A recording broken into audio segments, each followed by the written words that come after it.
And unfortunately, Andrew, in Sydney, the expectation is that there will be higher case numbers today.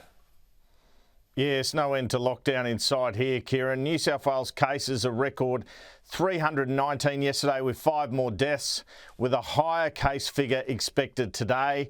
Victoria, 29 cases yesterday and their lockdown likely to extend past Friday now. Queensland likely to take its first small steps out of lockdown today as long as the numbers are low.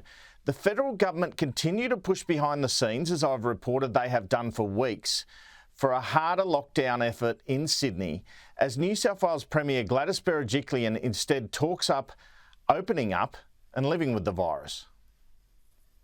There's no sense that is heading rapidly towards zero, which is what remains our national approach at the moment.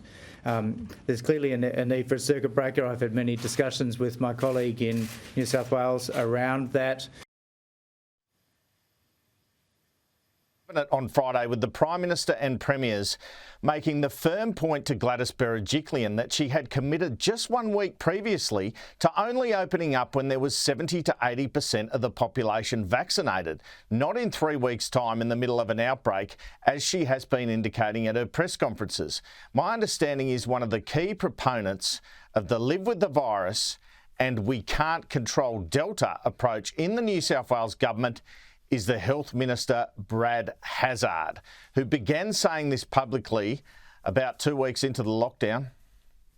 I think at some stage, if the individuals that we need don't hear Dr. Chan's message and don't respond, then at some point we're going to move to a stage where we're going to have to accept that the virus has a life which will continue in the community.